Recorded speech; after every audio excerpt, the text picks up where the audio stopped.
"I have some papers here," said my friend Sherlock Holmes, as we sat one winter's night on either side of the fire, "which I really think, Watson, that it would be worth your while to glance over. These are the documents in the extraordinary case of the Gloria Scott, and this is the message which struck Justice of the Peace." Trevor dared with horror when he read it. He had picked from a drawer a little tarnished cylinder, and undoing the tape, he handed me a short note scrawled upon a half sheet of slate-gray paper. "The supply of game for London is going steadily up," it ran. "Headkeeper Hudson, we believe, has been now told to receive all orders for flypaper and for preservation of your hen-pheasant's life."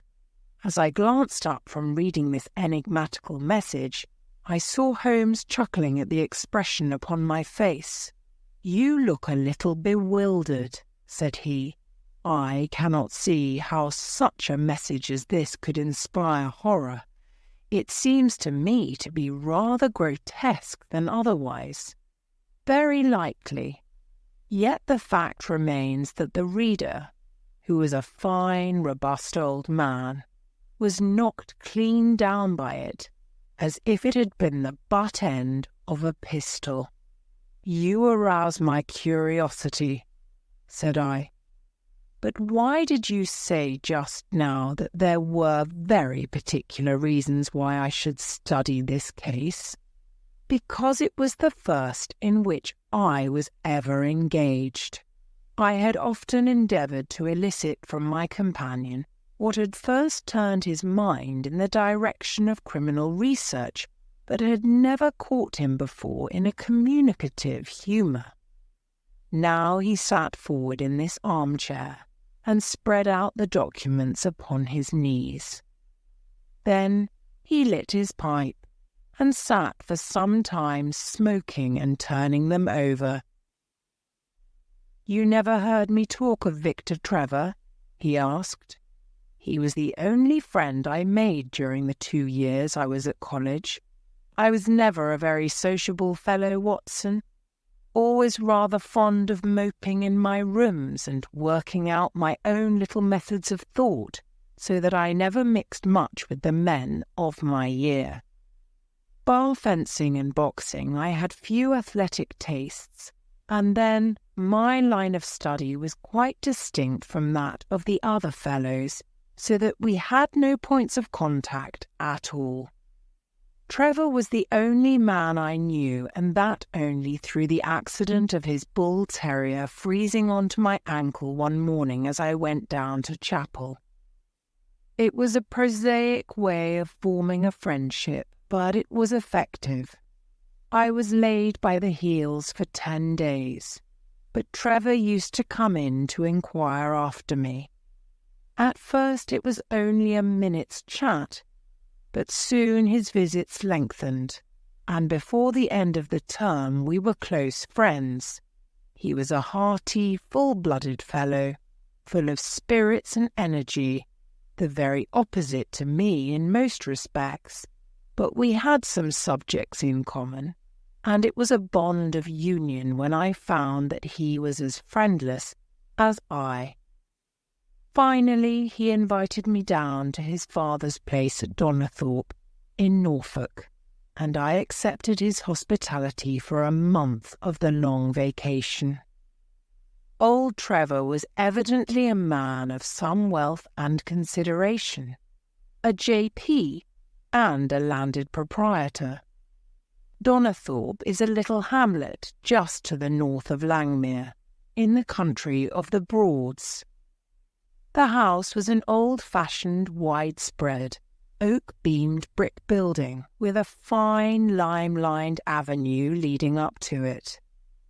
There was excellent wild duck shooting in the fens, remarkably good fishing, a small but select library, taken over, as I understood, from a former occupant, and a tolerable cook, so that he would be a fastidious man who could not put in a pleasant month there. Trevor Senior was a widower, and my friend his only son.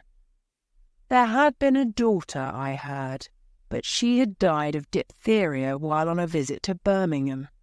The father interested me extremely. He was a man of little culture, but with a considerable amount of rude strength, both physically and mentally.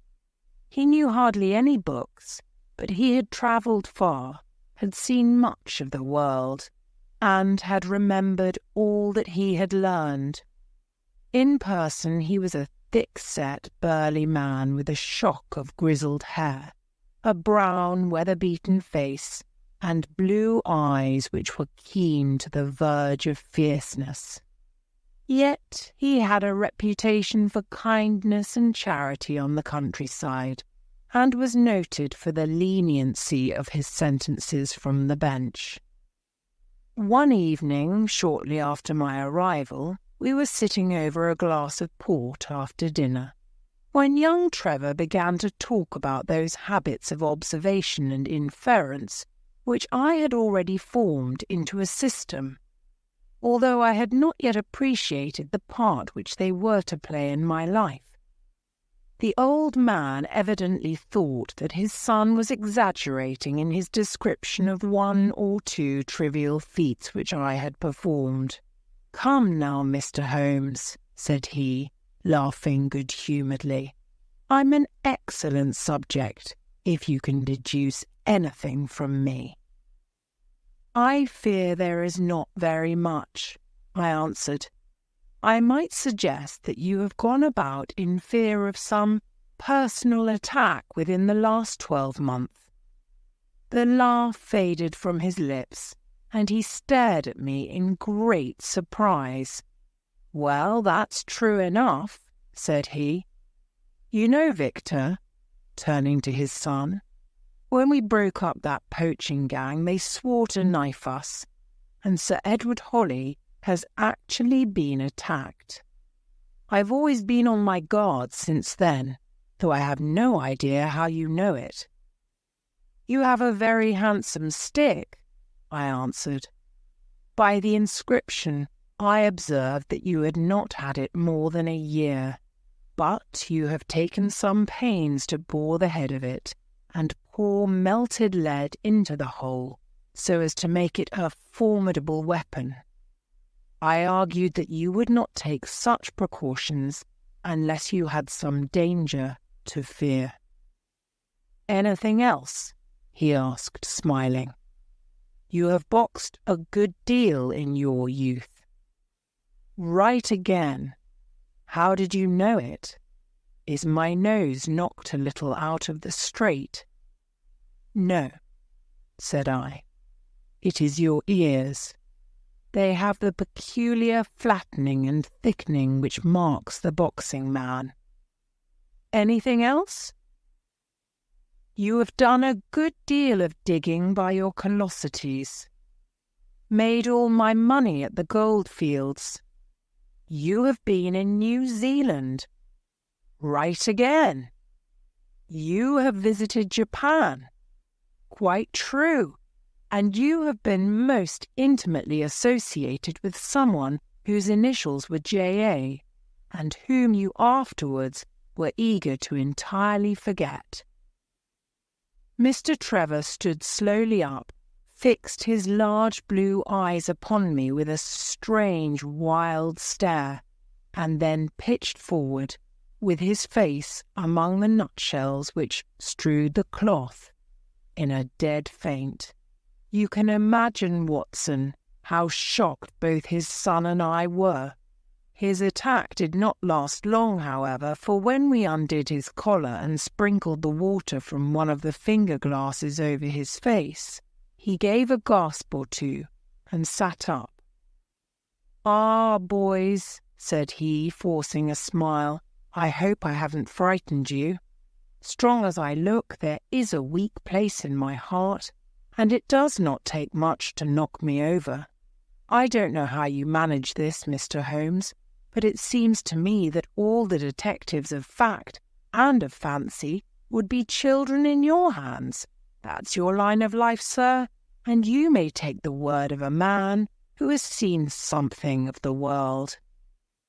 And that recommendation, with the exaggerated estimate of my ability with which he prefaced it, was, if you will believe me, Watson, the very first thing which ever made me feel that a profession might be made out of what had up to that time been the merest hobby.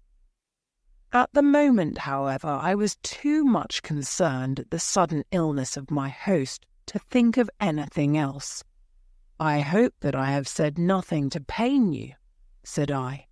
"Well, you certainly touched upon rather a tender point. Might I ask how you know, and how much you know?" He spoke now in a half-jesting fashion, but a look of terror still lurked at the back of his eyes. "It is simplicity itself," said I. "When you bared your arm to draw that fish into the boat, I saw that J.A. had been tattooed in the bend of the elbow. The letters were still legible, but it was perfectly clear from their blurred appearance, and from the staining of the skin round them, that efforts had been made to obliterate them.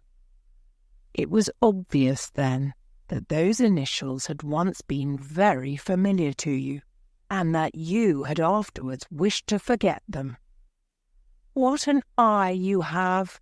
he cried with a sigh of relief. "It is just as you say, but we won't talk of it. Of all ghosts, the ghosts of our old lovers are the worst. Come into the billiard-room and have a quiet cigar."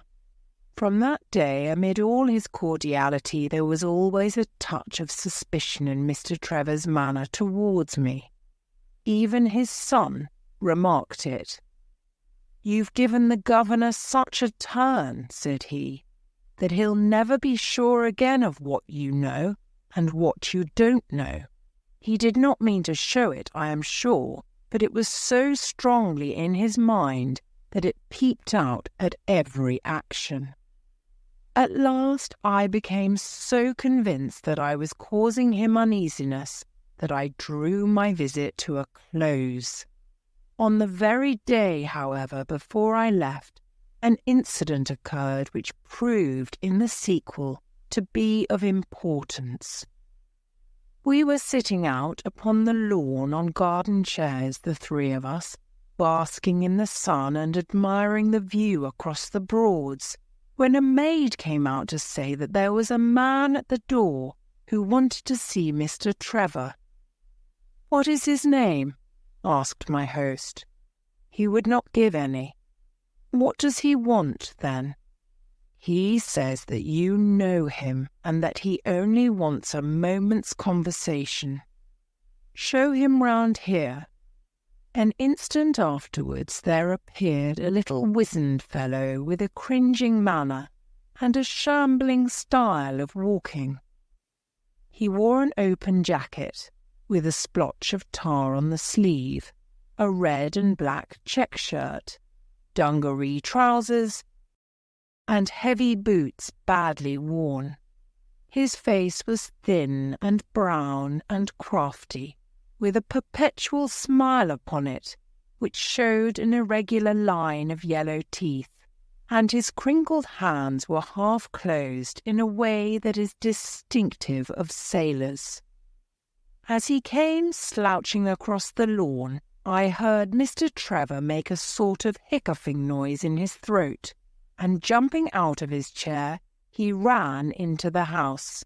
He was back in a moment, and I smelt a strong reek of brandy as he passed me.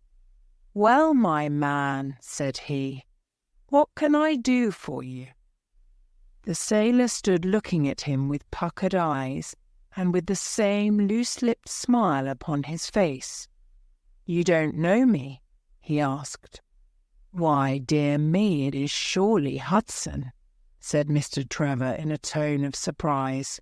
"Hudson it is, sir," said the seaman. "Why, it's 30 year and more since I saw you last. Here you are in your house, and me still picking my salt meat out of the harness cask. Tut, you will find that I have not forgotten old times," cried Mr. Trevor, and walking towards the sailor, he said something in a low voice.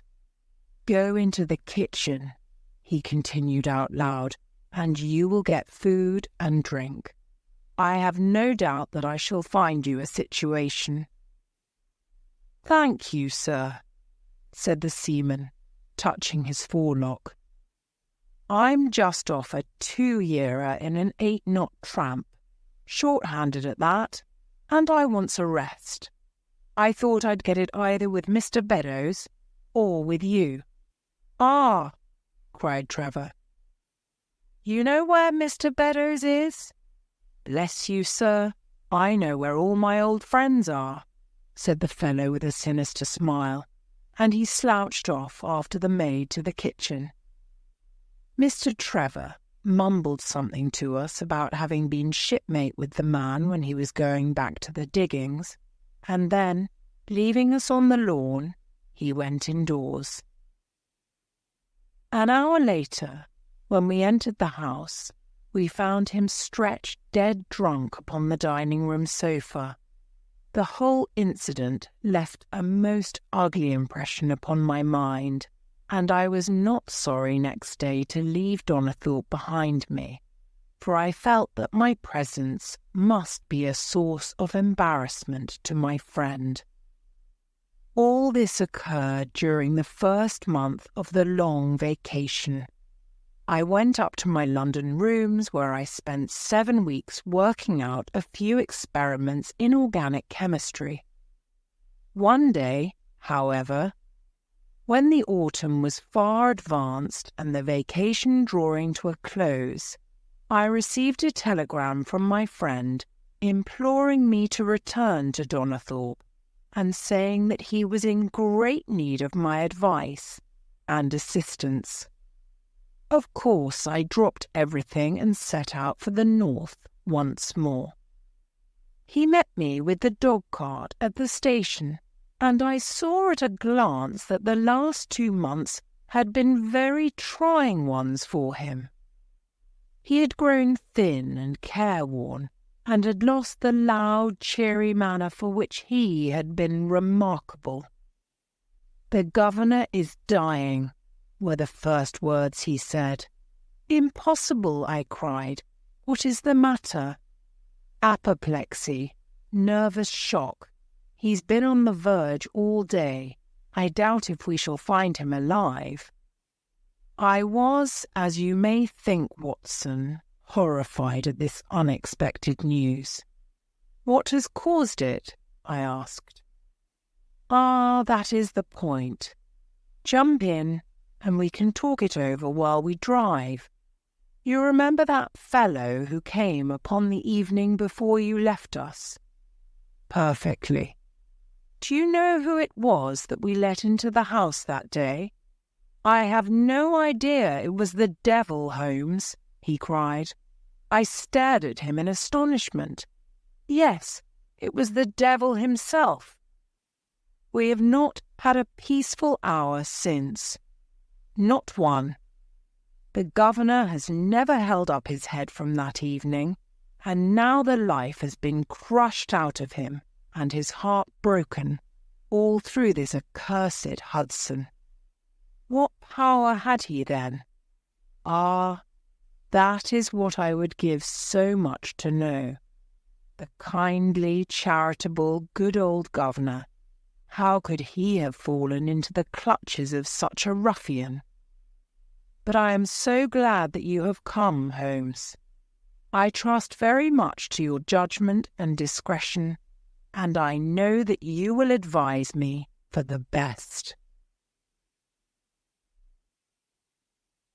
We were dashing along the smooth white country road, with the long stretch of the Broads in front of us glimmering in the red light of the setting sun. From a grove upon our left, I could already see the high chimneys and the flagstaff which marked the squire's dwelling. "My father made the fellow gardener," said my companion, and then, as that did not satisfy him, he was promoted to be butler. The house seemed to be at his mercy, and he wandered about and did what he chose in it. The maids complained of his drunken habits and his vile language. The dad raised their wages all round to recompense them for the annoyance. The fellow would take the boat and my father's best gun, and treat himself to little shooting trips, and all this with such a sneering, leering, insolent face that I would have knocked him down 20 times over if he had been a man of my own age. I tell you, Holmes, I have had to keep a tight hold upon myself all this time, and now I am asking myself whether, if I had let myself go a little more, I might not have been a wiser man.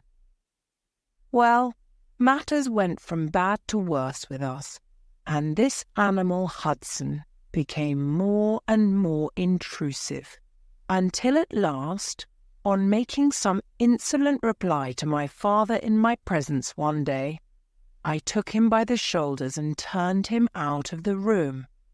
He slunk away with a livid face and 2 venomous eyes, which uttered more threats than his tongue could do. I don't know what passed between the poor dad and him after that, but the dad came to me next day and asked me whether I would mind apologizing to Hudson. I refused, as you can imagine, and asked my father how he could allow such a wretch to take such liberties with himself and his household. "Ah, my boy," said he, "it is all very well to talk, but you don't know how I am placed. But you shall know, Victor.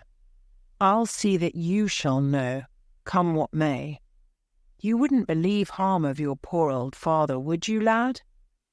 He was very much moved and shut himself up in the study all day, where I could see through the window that he was writing busily. That evening there came what seemed to me to be a grand release, for Hudson told us that he was going to leave us. He walked into the dining room as we sat after dinner, and announced his intention in the thick voice of a half-drunken man. "I've had enough of Norfolk," said he. "I'll run down to Mr. Beddoes in Hampshire. He'll be as glad to see me as you were, I dare say." "You're not going away in an unkind spirit, Hudson, I hope," said my father, with a tameness which made my blood boil. "I've not had my apology," said he sulkily, glancing in my direction. "Victor, you will acknowledge that you have used this worthy fellow rather roughly," said the dad, turning to me. "On the contrary, I think that we have both shown extraordinary patience towards him," I answered. "Oh, you do you?" he snarls. "Very good, mate. We'll see about that." He slouched out of the room, and half an hour afterwards left the house, leaving my father in a state of pitiable nervousness. Night after night I heard him pacing his room, and it was just as he was recovering his confidence that the blow did at last fall. "And how?" I asked eagerly. "In a most extraordinary fashion. A letter arrived from my father yesterday evening, bearing the Fordingbridge postmark. My father read it, clapped both his hands to his head, and began running round the room in little circles like a man who has been driven out of his senses. When I at last drew him down onto the sofa, his mouth and eyelids were all puckered on one side, and I saw that he had a stroke. Dr. Fordham came over at once. We put him to bed. but the paralysis has spread. He has shown no sign of returning consciousness, and I think that we shall hardly find him alive." "You horrify me, Trevor," I cried. "What, then, could have been in this letter to cause so dreadful a result?" "Nothing. There lies the inexplicable part of it. The message was absurd and trivial. Ah, my God, it is as I feared." As he spoke, we came round the curve of the avenue and saw in the fading light that every blind in the house had been drawn down. As we dashed up to the door, my friend's face convulsed with grief. A gentleman in black emerged from it. "When did it happen, Doctor?" asked Trevor. "Almost immediately after you left." "Did he recover consciousness?" "For an instant before the end." "Any message for me?" "Only that the papers were in the back drawer of the Japanese cabinet." "A ship." My friend ascended with the doctor to the chamber of death, while I remained in the study, turning the whole matter over and over in my head, and feeling as sombre as ever I had done in my life. What was the past of this Trevor, pugilist, traveller, and gold-digger? And how had he placed himself in the power of this acid-faced seaman? Why, too, should he faint at an allusion to the half-effaced initials upon his arm, and die of fright when he had a letter from Fordingham?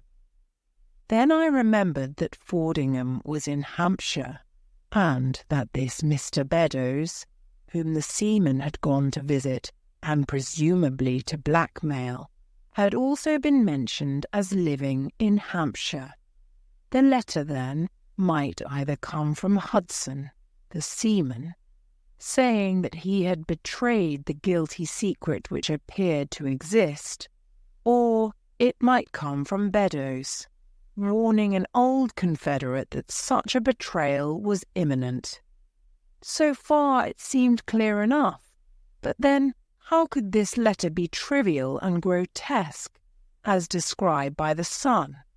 He must have misread it.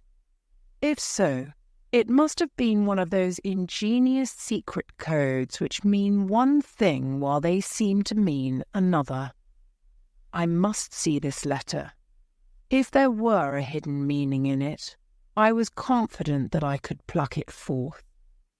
For an hour I sat pondering over it in the gloom, until at last a weeping maid brought in a lamp, and close at her heels came my friend Trevor, pale but composed, with these very papers which lie upon my knee held in his grasp.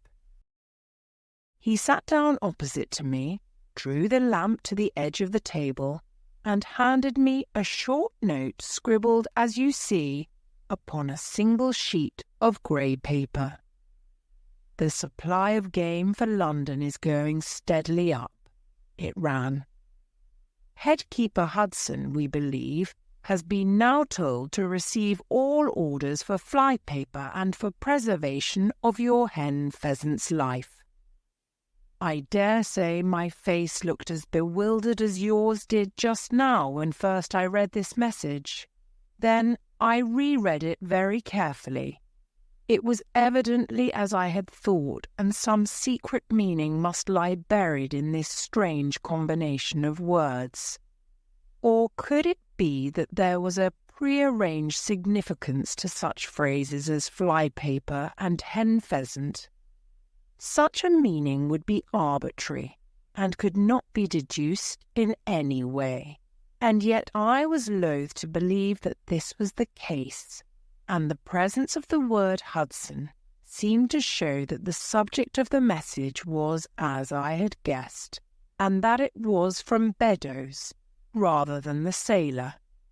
I tried it backwards, but the combination of live pheasant's hen was not encouraging.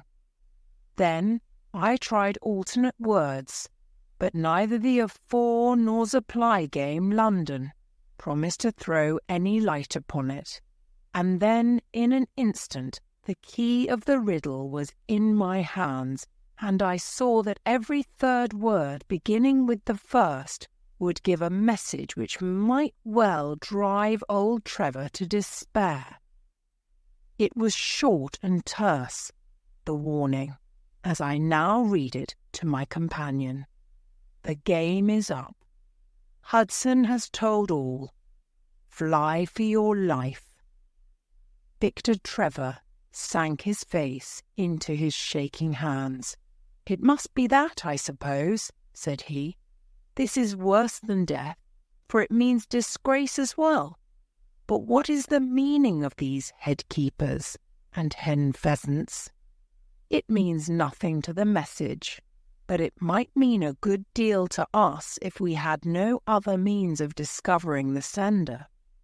You see that he has begun by writing the dock game is, and so on. Afterwards he had to fulfill the prearranged cipher, to fill in any 2 words in each space.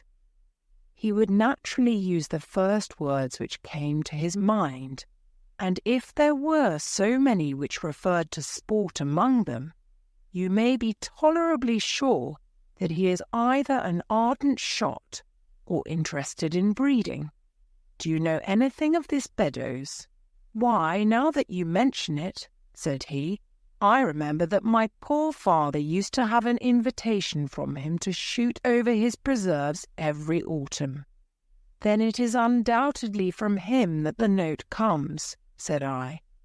"It only remains for us to find out what this secret was which the sailor Hudson seems to have held over the heads of these 2 wealthy and respected men." "Alas, Holmes, I fear that it is one of sin and shame," cried my friend. "But from you I shall have no secrets. Here is the statement which was drawn up by my father when he knew that the danger from Hudson had become imminent. I found it in the Japanese cabinet, as he told the doctor. Take it and read it to me, for I have neither the strength nor the courage to do it myself.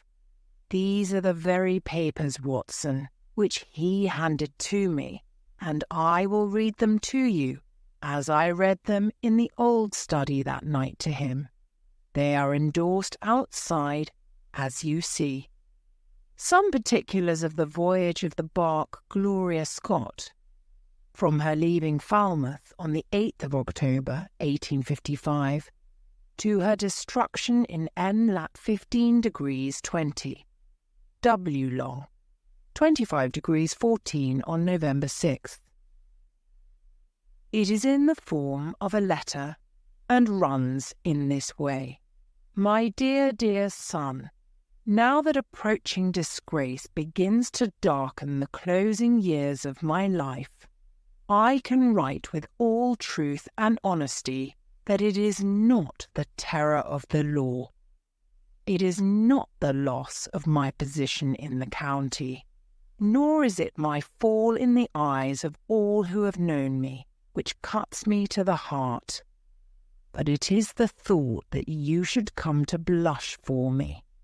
You who love me, and who have seldom, I hope, had reason to do other than respect me.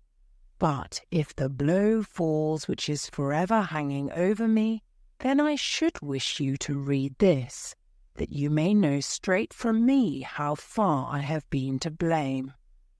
On the other hand, if all should go well, which may kind God Almighty grant, then if by any chance this paper should be still undestroyed and should fall into your hands, I conjure you, by all you hold sacred, by the memory of your dear mother, and by the love which had been between us, to hurl it into the fire, and to never give one thought to it again. If then your eye goes on to read this line, I know that I shall already have been exposed and dragged from my home, or as is more likely, for you know that my heart is weak, by lying with my tongue sealed forever in death.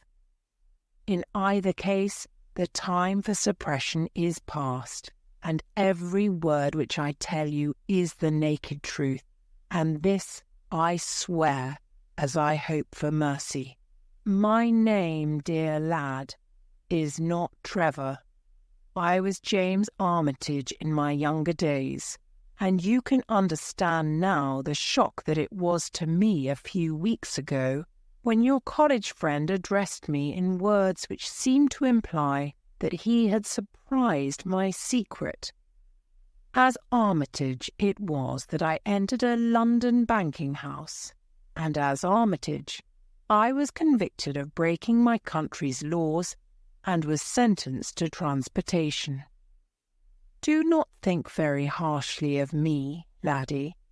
It was a debt of honour, so-called, which I had to pay, and I used money which was not my own to do it, in the certainty that I could replace it before there could be any possibility of its being missed. But the most dreadful ill luck pursued me.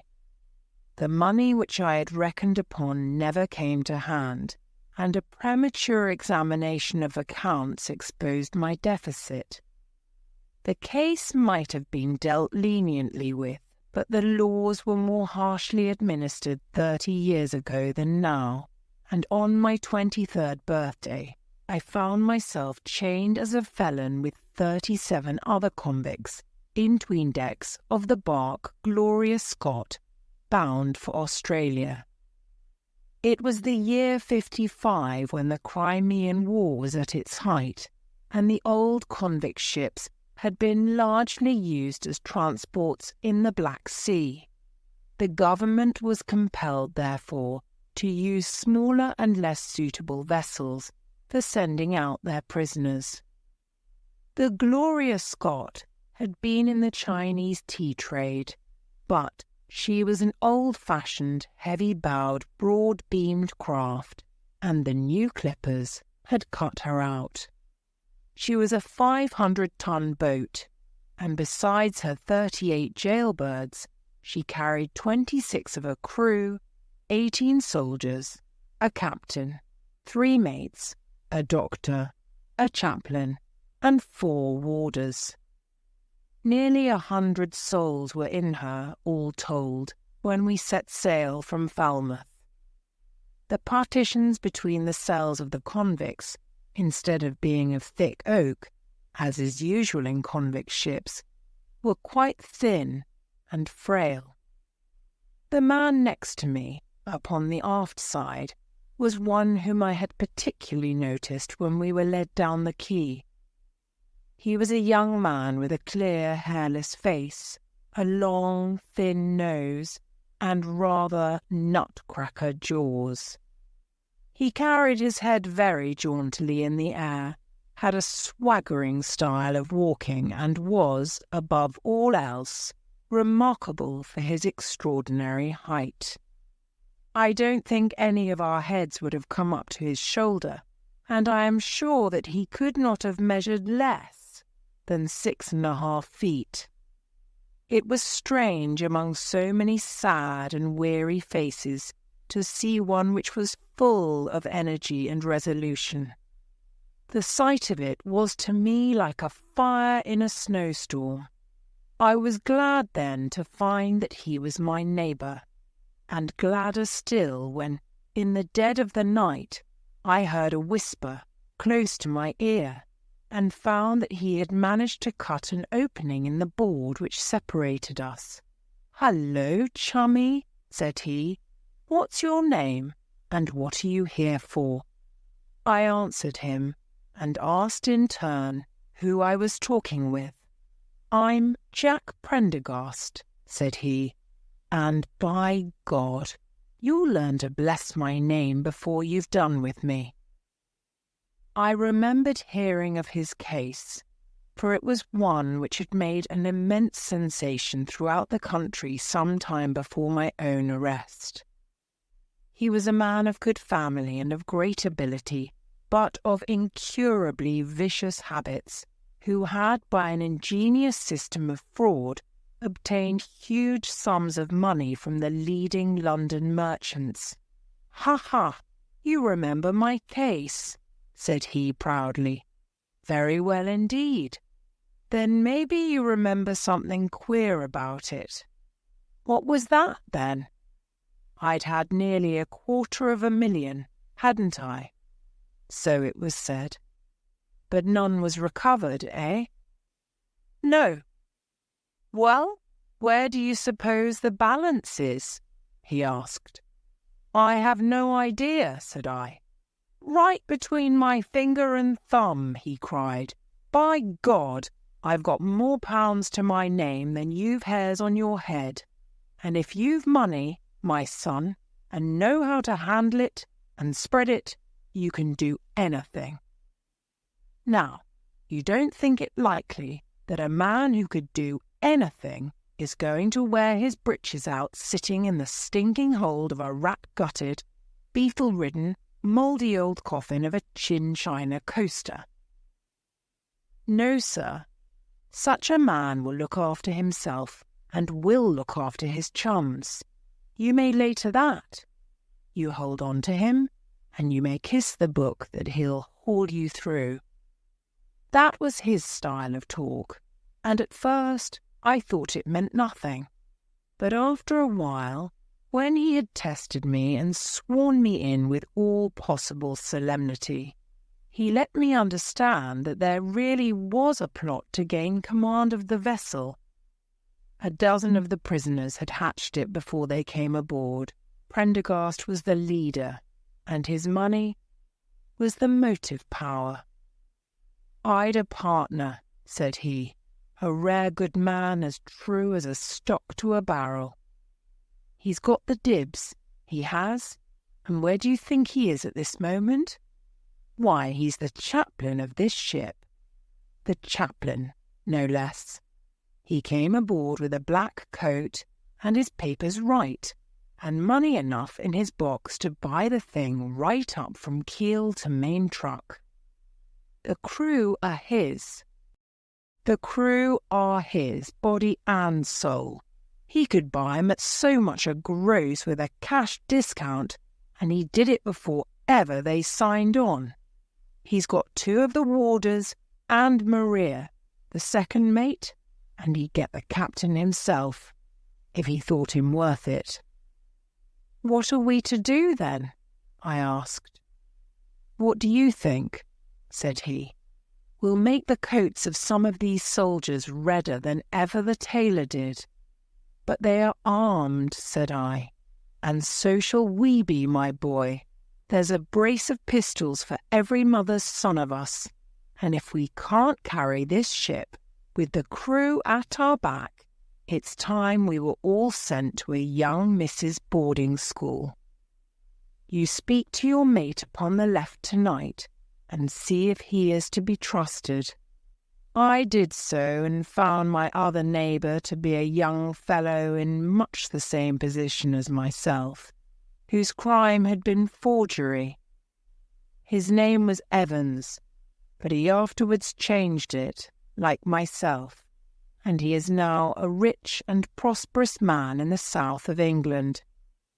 He was ready enough to join the conspiracy as the only means of saving ourselves, and before we had crossed the bay, there were only 2 of the prisoners who were not in the secret. One of these was of weak mind, and we did not dare to trust him, and the other was suffering from jaundice, and could not be of any use to us. From the beginning there was really nothing to prevent us from taking possession of the ship. The crew were a set of ruffians, specially picked for the job. The sham chaplain came into our cells to exhort us, carrying a black bag, supposed to be full of tracts, and so often did he come that by the third day we had each stowed away at the foot of our beds a file, a brace of pistols, a pound of powder, and 20 slugs. 2 of the warders were agents of Prendergast, and the second mate was his right-hand man. The captain, the 2 mates, 2 warders, Lieutenant Martin, his 18 soldiers, and the doctor were all that we had against us. Yet, safe as it was, we determined to neglect no precaution, and to make our attack suddenly by night. It came, however, more quickly than we expected, and in this way. One evening, about the 3rd week after our start, the doctor had come down to see one of the prisoners who was ill, and putting his hand down on the bottom of his bunk, he felt the outline of the pistols. If he had been silent, he might have blown the whole thing, but he was a nervous little chap, so he gave a cry of surprise and turned so pale that the man knew what was up in an instant and seized him. He was gagged before he could give the alarm and tied down upon the bed. He had unlocked the door that led to the deck, and we were through it in a rush. The 2 sentries were shot down, and so was a corporal who came running to see what was the matter. There were 2 more soldiers at the door of the stateroom, and their muskets seemed not to be loaded, for they never fired upon us, and they were shot while trying to fix their bayonets.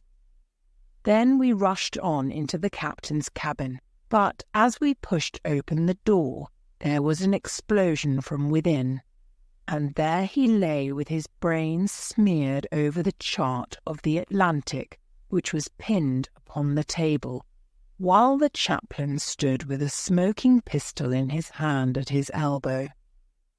The 2 mates had both been seized by the crew, and the whole business seemed to be settled. The stateroom was next the cabin, and we flocked in there and flopped down on the settees, all speaking together, for we were just mad with the feeling that we were free once more. There were lockers all round, and Wilson, the sham chaplain, knocked one of them in and pulled out a dozen of brown sherry.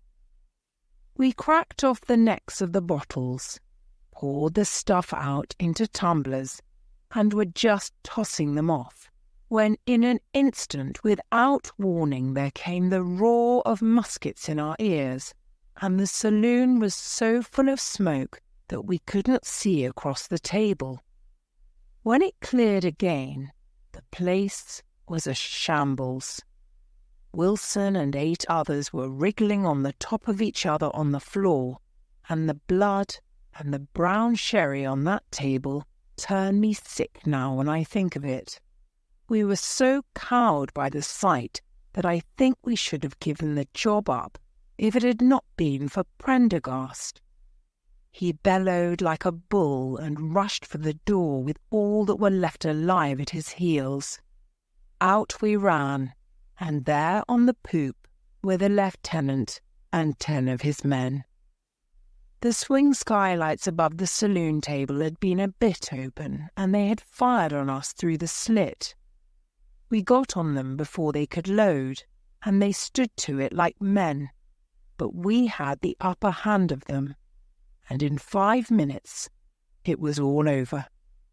My God! Was there ever a slaughterhouse like that ship? Prendergast was like a raging devil, and he picked the soldiers up as if they had been children and threw them overboard alive or dead. There was one sergeant that was horribly wounded and yet kept on swimming for a surprising time, until someone in mercy blew out his brains. When the fighting was over, there was no one left of our enemies except just the warders, the mates, and the doctor.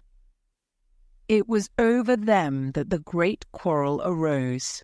There were many of us who were glad enough to win back our freedom, and yet who had no wish to have murder on our souls. It was one thing to knock the soldiers over with their muskets in their hands, and it was another to stand by while men were being killed in cold blood. 8 of us, 5 convicts and 3 sailors, said that we would not see it done, but there was no moving Prendergast and those who were with him. Our only chance of safety lay in making a clean job of it, said he, and he would not leave a tongue with power to wag in a witness box. It nearly came to our sharing the fate of the prisoners, but at last he said that if we wished we might take a boat and go. We jumped at the offer, for we were already sick of these bloodthirsty doings, and we saw that there would be worse before it was done. We were given a suit of sailor togs each, a barrel of water, 2 casks, 1 of junk, and 1 of biscuits, and a compass. Prendergast threw us over a chart, told us that we were shipwrecked mariners whose ship had foundered in lat 15 degrees and long 25 degrees west, and then cut the painter and let us go. And now I come to the most surprising part of my story, my dear son. The seamen had hauled the foreyard aback during the rising, but now as we left them, they brought it square again. And as there was a light wind from the north and east, the bark began to draw slowly away from us. Our boat lay, rising and falling, upon the long, smooth rollers, and Evans and I, who were the most educated of the party, were sitting in the sheets working out our position and planning what coast we should make for. It was a nice question, for the Cape de Verdes were about 500 miles to the north of us, and the African coast about 700 to the east. On the whole, as the wind was coming round to the north, we thought that Sierra Leone might be best, and turned our head in that direction, the bark being at that time nearly hull down on our starboard quarter. Suddenly, as we looked at her, we saw a dense black cloud of smoke shoot up from her, which hung like a monstrous tree upon the skyline. A few seconds later a roar like thunder burst upon our ears, and as the smoke thinned away, there was no sign left of the Gloria Scott. In an instant we swept the boat's head round again and pulled with all our strength for the place where the haze still trailing over the water marked the scene of this catastrophe. It was a long hour before we reached it, and at first we feared that we had come too late to save anyone. A splintered boat, and a number of crates and fragments of spars rising and falling on the waves, showed us where the vessel had foundered. But there was no sign of life, and we had turned away in despair when we heard a cry for help, and saw at some distance a piece of wreckage with a man lying stretched across it. When we pulled him aboard the boat, he proved to be a young seaman of the name of Hudson, who was so burned and exhausted that he could give us no account of what had happened until the following morning. It seemed that after we had left, Prendergast and his gang had proceeded to put to death the 5 remaining prisoners. The 2 warders had been shot and thrown overboard, and so also had the 3rd mate. Prendergast then descended into the 'tween decks and with his own hands cut the throat of the unfortunate surgeon. There only remained the 1st mate, who was a bold and active man. When he saw the convict approaching him with the bloody knife in his hand, he kicked off his bonds, which he had somehow contrived to loosen, and rushing down the deck, he plunged into the afterhold. A dozen convicts, who descended with their pistols in search of him, found him with a matchbox in his hand, seated beside an open powder barrel, which was one of 100 carried on board, and swearing that he would blow all hands up if he were in any way molested. An instant later the explosion occurred, though Hudson thought it was caused by the misdirected bullet of one of the convicts rather than the mate's match. Be the cause what it may, it was the end of the Gloria Scott and of the rabble who held command of her. Such, in a few words, my dear boy, is the history of this terrible business in which I was involved. Next day we were picked up by the brig Hotspur, bound for Australia, whose captain found no difficulty in believing that we were the survivors of a passenger ship which had foundered. The transport ship Gloria Scott was set down by the Admiralty as being lost at sea, and no word has ever leaked out as to her true fate. After an excellent voyage, the Hotspur landed us at Sydney, where Evans and I changed our names and made our way to the diggings, where, among the crowds who were gathered from all nations, we had no difficulty in losing our former identities. The rest I need not relate. We prospered, we travelled, we came back as rich colonials to England, and we bought country estates. For more than 20 years we have led peaceful and useful lives, and we hoped that our past was forever buried. Imagine, then, my feelings when in the seamen who came to us I recognised instantly the man who had been picked off the wreck. He had tracked us down somehow, and had set himself to live upon our fears. You will understand now how it was that I strove to keep the peace with him, and you will in some measure sympathise with me in the fears which fill me, now that he is gone from me to his other victim with threats upon his tongue. Underneath is written in a hand so shaky as to be hardly legible. Beddoes writes in cipher to say H. has told all. Sweet Lord, have mercy on our souls. That was the narrative which I read that night to young Trevor, and I think, Watson, that under the circumstances it was a dramatic one. The good fellow was heartbroken at it, and went out to the Terai tea planting, where I hear that he is doing well. As to the sailor and Beddoes, neither of them was ever heard of again after that day on which the letter of warning was written. They both disappeared utterly and completely.